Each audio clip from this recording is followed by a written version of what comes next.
Doğu Türkistan'ın dünü ve bugünü. Doğu Türkistan, Asya kıtasının merkezine yerleştiği için konumu stratejik açıdan çok önemlidir. Doğu Türkistan'ın yüz ölçümü 1.824.218 km² olup nüfusu 30 milyondur. Çok büyük gaz ve petrol kaynaklarına sahip, yılın 4 mevsimi mevcut, iklimi gayet iyi, sebze ve meyveleri lezzetli, halkı mülayim, iyi niyetli, mütevazı, misafirperver ve sanatseverdir. Doğu Türkistan halkı, İslam'ı kabul ettikten sonra, akıl ve feraseti sayesinde sanatı İslam'ın ölçülerine uygun hale getirip, 12 mukamı icat etmiş, 1000 yıldan bu yana ümmetin varisi olmuş, milli kimliğini muhafaza etmiştir. Tarihe bakarsak, ecdadımız ta milattan önce 5. asırdan başlayarak Asya ile Avrupa topraklarında hükmetmiş, insaniyet tarihinde unutulmaz iz bırakmıştır. Milattan 3 asır önce dünya tarihinin siyasi sahnesine çıkan ve 500 yıl hüküm süren Büyük Hun İmparatorluğu gibi 3 imparatorluk kurmuş, Asya ve Avrupa halklarının tarihinde pozitif etki bırakmıştır.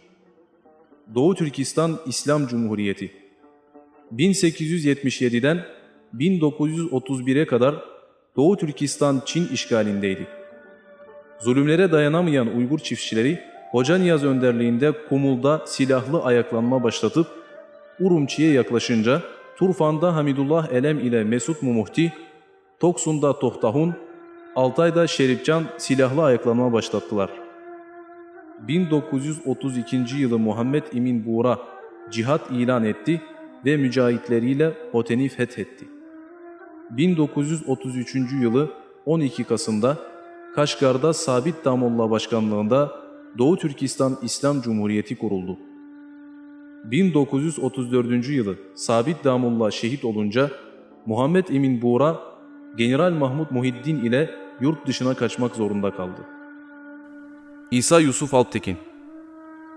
İsa Yusuf Alptekin, 1901 yılında Doğu Türkistan'ın Kaşgar vilayetine bağlı Yenihisar kazasında dünyaya geldi. Öğrenimini Doğu Türkistan'da tamamladıktan sonra çeşitli memuriyet görevlerinde bulundu. 1949'da Çin'in Doğu Türkistan'ı işgali ile birlikte o günkü Hindistan'ın Keşmir eyaletine iltica etti. 1954 yılında Türkiye'ye geçti.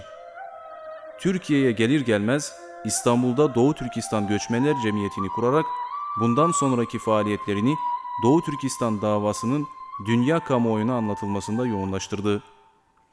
Yabancı ülke yöneticileri nezdinde olduğu kadar Türkiye hükümetleri nezdinde de Doğu Türkistan davasının anlatılması için mücadele verdi. Parti liderleri, başbakan ve cumhurbaşkanlarıyla görüştü. Bugünden itibaren Doğu Türkistan Türklerinin durumunu bütün dünyaya anlatmaya devam etti. Bütün ömrünü bu konuya vakfetti. İsa Yusuf Alptekin 17 Aralık 1995 gecesi vefat etti. Doğu Türkistan Cumhuriyeti. Doğu Türkistan İslam Cumhuriyeti feshedilip sonraki 10 yıl içinde halk kanlı bir şekilde dizginlerde tutuldu, mal mülkü gasp edildi ve halkın sabrı tükendi.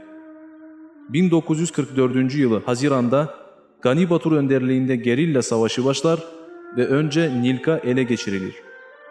Savaşı Gulca şehrinde Alihan Töre tarafından kurulan Bağımsızlık Teşkilatı yönetir. Alihan Töre hızlı bir şekilde silah ve mühimmat tedarikini halledip Gulca'yı ele geçirir. 1944. yılı 13 Kasım Doğu Türkistan Cumhuriyeti'nin kurulduğu resmi olarak ilan edildi. Alihan Töre vakit kaybetmeden taarruza geçerek İli, Altay, Tarbağatay bölgelerinin yönetimini ele geçirir ve Çin askerlerini Manas Deryası'nın kıyısına sıkıştırır.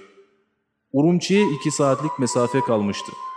Doğu Türkistan'ın bağımsızlığı ve hürriyeti için siyasi yol haritası hazırlanıp savaşa gidildiği o anda Ruslar 3 vilayet inkılabının rehberlerini sahte uçak vakası düzenleyerek yok eder ve 1949. yılı Kasım ayında Doğu Türkistan Cumhuriyeti'nin hükümet kabinesini Çin'e teslim eder. Doğu Türkistan Cumhuriyeti'nin işleyiş şekli son zamanlardaki en ileri seviyeli sistem olup, Cumhuriyet sistemi ve demokratik yönetimi esas almış, devlet bayrağı, bankası, parası, arması ve ordusu mevcuttu. Genel komuta merkezinde bir mareşal, 7 tümen, 7 bölük, 5 bağımsız tabur ve iyi silahlanmış düzenli 50.000 asker vardı. Doğu Türkistan'ın bugünü. Çin komünistleri 1949. yılı Sovyet komünistlerinin yardımıyla 3 vilayet inkılabını durdurduktan sonra Van Çin'in komutasıyla Doğu Türkistan'da katliam yapıp 300.000 masum halkı öldürür. Zenginlerin mal varlığıyla topraklarını gasp eder ve onları zindanlara atarlar. Binlerce Uygur aydınlarını Sovyet Birliği ile işbirliği yapmakla suçlayarak sürgüne gönderir ve birçoğunu idam eder. Doğu Türkistan'ı işgal eden, Kuzey Gomindan güçlerini mağlup eden 3 vilayet ayaklanmasını başlatan askerleri uzun sürmeden dağıtır, Gomindan'ın Doğu Türkistan'da kalmış askerlerine Bin Tuvan adını vererek hudut koruma görevine tayin etmiş. Çin komünistleri rezil planlarını gerçekleştirince yerli halkın neslini cahil bırakmak amacıyla üniversite ve lise öğrencilerini çelik eritme ile meşgul edip eğitimden ayırır. Daha sonra medeniyet inkılabını başlatır. 10 yıl içerisinde Doğu Türkistan halkına medeniyet getirdiğini öne sürerek halkı ezmiştir. Sonra kooperatif kurduk diye halkın elinde ne varsa çalmış, gasp etmiş ve halkı yoksul bırakmıştır. 60. yılların ortasına gelince herkes açlıktan ölmemek için gece gündüz çalıştığını fırsat bilen Çin komünistleri 1959. yılı Doğu Türkistan'ın Lobnur ilçesinde atom poligonunu kurar ve 1964. yılı 16 Ekim'de ilk atom bombası denemesini yapar. 1965. yılı 14 Mayıs'ta ikinci denemesini gerçekleştirir.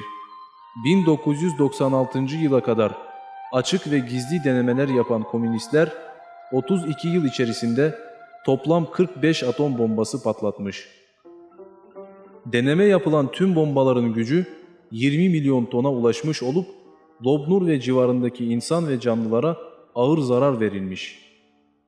2009. yılı Japonya'nın Sapporo Tıbbi Üniversitesi'nin atom müdafaa ilimleri profesörü Takada, Doğu Türkistan'daki deneylerin getirdiği zararı ölçmek için araştırma yapmış, patlama gücü ve radyasyon dalgaları gibi istatistik bilgileri toplamış, İkinci Dünya Savaşı'nda Hiroşima adasında atılan bombanın tesirinden 4 kat daha ağır olduğunu ortaya koymuştu.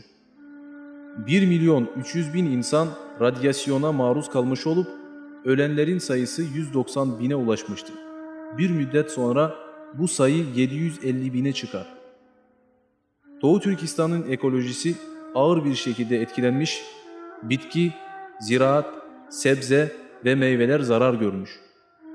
Günümüze dek orada yaşayan insanların bazılarında göz hastalıkları, boğaz adenomu, burun kanaması, yeni doğmuş bebeklerde kalp yetmezliği, bebeklerde doğuştan engelli olma ve felç gibi ağır sonuçlar ortaya çıkıyor. Vurgulamamız gereken en önemli meselelerden biri yeraltı kaynakları. Doğu Türkistan'da çok zengin petrol ve gaz kaynaklarıyla temiz su rezervleri mevcut. 1990'dan itibaren Çin Doğu Türkistan'ı Çin'in iç bölgelerindeki her şehir için taksim etmiş, durmadan yeraltı kaynaklarını kazıyıp iç bölgelere taşıyor. Hatta iç bölgelerden gelen fırsatçı şirketler kaçak usullerle kazı yapıp Doğu Türkistan'ın ekolojisine daha fazla zarar veriyor. 2000'den itibaren komünistler Doğu Türkistan halkının dini, dili, örf adetleri, edebiyatı, sanatı ve milli kimliğini yok etmek için harekete geçip insan aklına gelmeyecek usullerle önce dili yok etmeye başladı. Başta 2 dilli eğitim demişse çok geçmeden Uygur dilini eğitimden çıkardı. Sonra dine hücum ederek camileri yıktı. Dini kitapları toplatıp yaktı. Bu kitapları telif edenleri idam etti veya zindanlara attı. Ardından da ar namusu ayaklar altına aldı.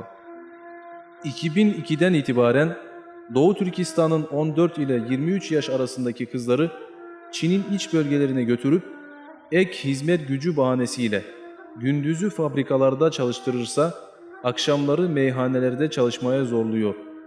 2002'de Peyzivat ilçesinden iç ülkelere 800 genç kız götürülmüşse 2009'a gelince 100 bini aşmıştır.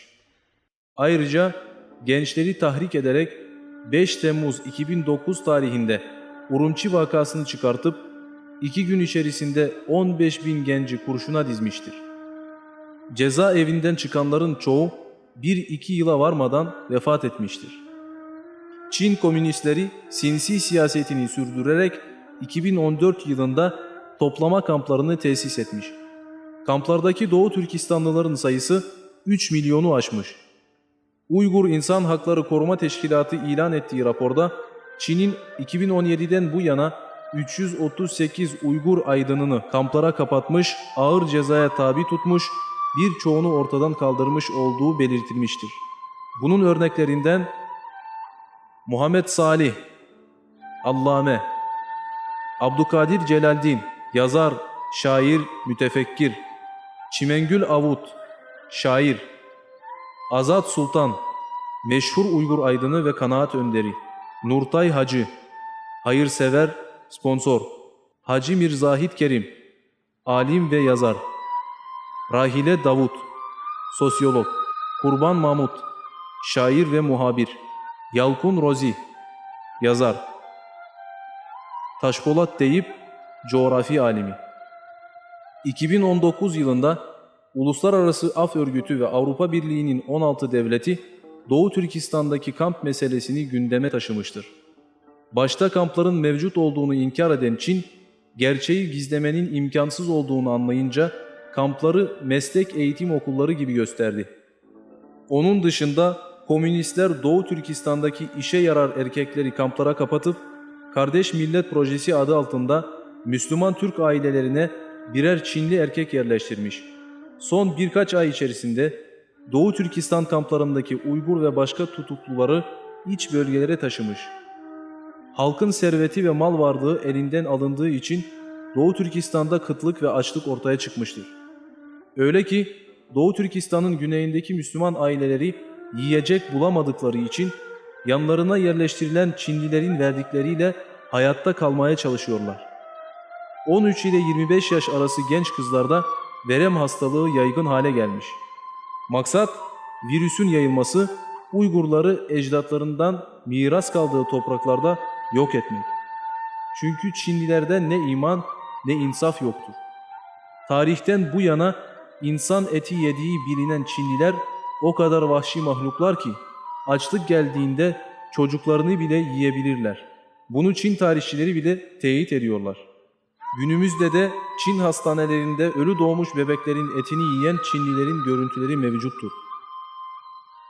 Özet, ecdadımız 1300 yıl önce bugünkü vaziyetimizle ilgili önemli mesajlar bırakmış.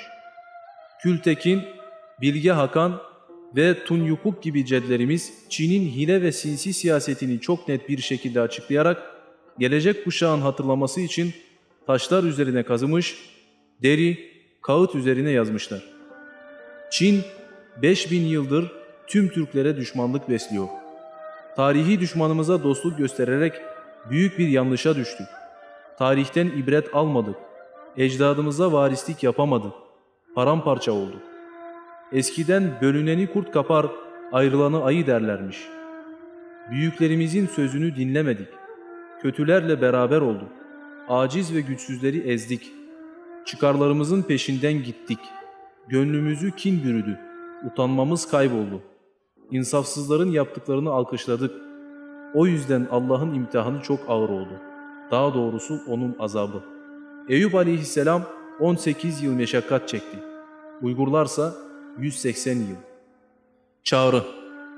Ey Türk ümmeti! Paramparça olduk. Şeytan sadece saflarımızı değil, kalplerimizi de ayırdı. Artık elinde ne kaldı? Hayır, ümitsizliğe kapılma. Bizde Oğuz Han, Tanrıkut, Sultan Satuk Burahan, Osman Gazi, Sadir Palvan gibi ecdatlarımızın büyük ruhu vardır. Dik duralım. Hep birlikte el ele günümüz ve istikbalimiz için kendimize çeki düzen verirsek Allah'ın lütfuna nail oluruz.